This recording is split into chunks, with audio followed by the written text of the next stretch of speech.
So this is a CNN report from 1985 on direct energy weapons. We all thought it was a little crazy, but we knew it's probably true. But now this is proof. And imagine where they are now, almost 40 years later. Imagine where the technology is now. They even mention microwave cooking people at 60 hertz.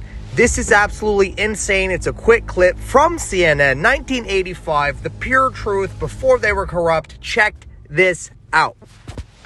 Imagine the implications of a weapon with no visible trace, a weapon that could knock out tanks, ships, and planes as fast as the speed of light. The same technology with modifications could disorient and even tranquilize military personnel, rendering them virtually helpless in the battle zone. These are the new weapons of war we will examine in this series. For the past 40 years, the world has been riveted by the threat of nuclear war, and more recently by the prospect of space defenses using lasers and other modern technologies. But while both sides at the Geneva summit will be focusing on these matters, progress is being made in even newer weapons that could render any arms agreement relatively useless.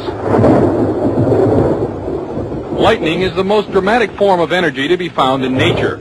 Scientists have succeeded in creating limited types of artificial lightning, and some think that these could be the forerunners of a new type of directed energy weapon, part of a family of weapons which operate within the radio frequency segment of the electromagnetic spectrum, and are thus referred to as radio frequency weapons.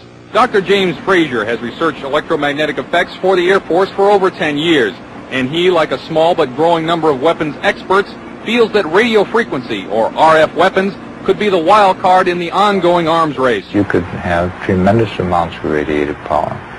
And what you did with that power then is a matter of engineering design and what your goal is. Robert Bass, a physicist and PhD in mathematics, is working on U.S. weapons research.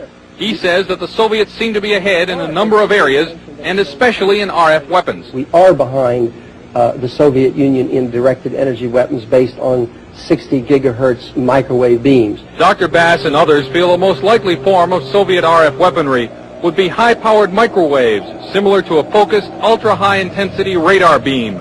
It would literally cook humans and knock out computers and electronic surveillance and communications gear. An operational RF weapon, relatively cheap and reusable, could devastate sophisticated and expensive war machinery. The $20 million F-16 fighter, for example, is totally controlled through electronic sensors and computers. With no manual flight controls, the plane would literally fall out of the sky after being hit with a high-intensity pulse of microwave radiation. Scientists say that microwaves and other types of RF pulses operating at specific frequencies or windows can be transmitted with little or no loss of power. Machines known as gyrotrons can produce the massive pulses needed to drive these devices, and it's believed that the Soviet Union has a 3 to 5 year lead in this technology. Over the past year, CNN has repeatedly asked the Department of Defense and the Air Force about radio frequency weapons. After much resistance, DoD finally said that the subject was too sensitive to discuss. In my next report, unexplained cloud-like phenomena which may be evidence of a Soviet breakthrough in RF technology. Chuck DeCaro, CNN Special Assignments.